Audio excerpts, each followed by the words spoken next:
आज ही Doubtnut app download करें। Doubtnut पर होगा अब आपके सभी मैथ्स, केमिस्ट्री, फिजिक्स और बायोलॉजी डाउट्स का सफाया। बस अपने क्वेश्चन की फोटो खींचो, उसे क्रॉप करो और तुरंत वीडियो सोल्यूशन पाओ। Download now. एक कार्बन वायर और एक एल्युमिनियम वायर है, दोनों को सीरीज में कनेक्ट किया गया है। तो जब 0 डिग्री सेल्सियस थी टेम्परेचर, तब जो हमने नापा रेजिस्टेंस, तो सीरीज की रेजिस्टेंस, दोनों की सीरीज की इक्विवेलेंट रेजिस्टेंस 27 ओम आई। तो हमें यही बताना है कि दोनों वायर की रेजिस्टेंस कितनी होगी 0 डिग्री सेल्सियस पर, ताकि टेम्परेचर के चेंज के साथ हमारी कॉम्बिनेशन की जो रेजिस्टेंस है, जो हमारी आर इक्विवेलेंट है 27 ओम, वो चेंज ना हो। तो हमें दोनों की कॉफिशिएंट ये दे रखी है, कॉफिशिएंट टेम्परेचर कॉफिशिएंट दे रखी है, alpha of copper and alpha of aluminium हमें दे रखा है। तो सबसे पहले देखिए, आर जो हमारी इक्विवेलेंट रेजिस्टेंस होगी वो क्या होगी, R is equal to resistance of copper plus resistance of aluminium, दोनों की रेजिस्टेंस होगी।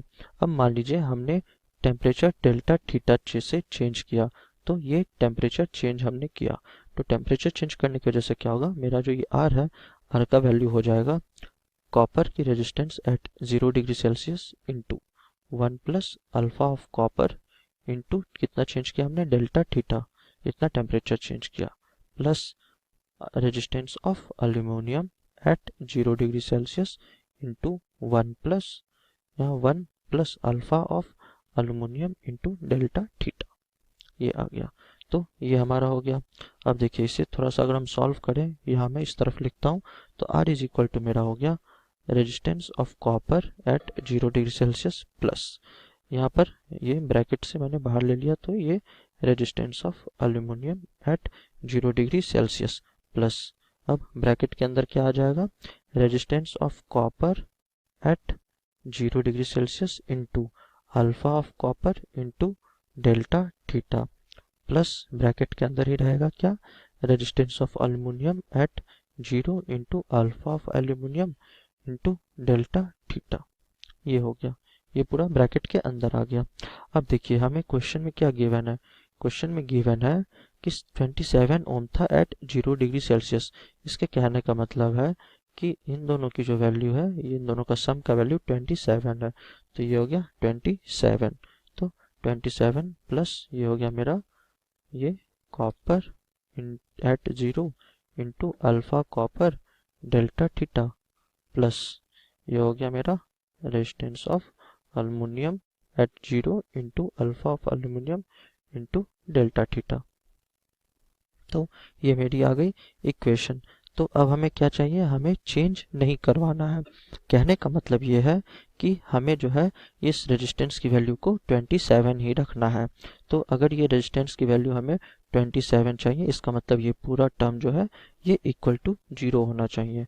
सो अगर मैं अब इसे लिखूं तो ये मेरा बन जाएगा R of copper at 0 degree Celsius into alpha of copper into delta theta plus resistance of aluminium at 0 degree Celsius into alpha of aluminium into delta theta should be 0।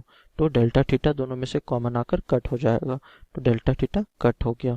तो अब बचा क्या, तो यहाँ पर सारी वैल्यूज डाल देते हैं। अल्फा ऑफ कॉपर हमें कितना दे रखा है, अल्फा ऑफ कॉपर दे रखा है -0.5 इंटू 10⁻³ तो -0.5 into 10⁻³ into resistance of copper at 0 degree Celsius, फिर प्लस में आ गया अल्फा ऑफ एल्यूमिनियम कितना दे रखा है 4 into 10⁻³ so 4 into 10⁻³ into resistance of aluminium at 0 degree Celsius is equal to 0। तो इसका मतलब ये हो गया, अगर मैं इक्वल टू के उस तरफ ले जाऊं तो resistance of aluminium at 0 degree Celsius ये इसी तरफ रह गया, और इस चीज को मैं उस तरफ ले जाऊं तो ये इक्वल टू हो जाएगा 4/0.5 यानी 8 into resistance of copper at 0 degree Celsius.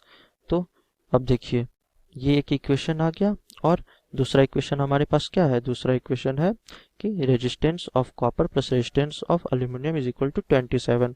तो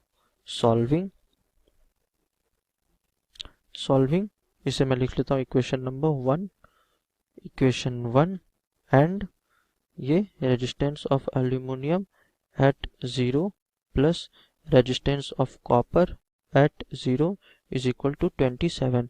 इन दोनों इक्वेशन को सॉल्व करेंगे तो मेरी वैल्यू इस तरह से आ जाएगी कि resistance of copper at 0 degree Celsius is equal to हो जाएगा 3 ओम और resistance of aluminium at 0 degree Celsius हो जाएगा 27 माइनस 3 यानी 24 ओम। तो ये हो गया मेरा आंसर। क्लास 6 से 12 से लेके नीट, IIT, JEE मेंस और एडवांस के लेवल तक 10 मिलियन से ज्यादा स्टूडेंट्स का भरोसा। आज ही डाउनलोड करें डाउटनेट ऐप या व्हाट्सएप कीजिए अपने डाउट्स 8400 400 400 पर।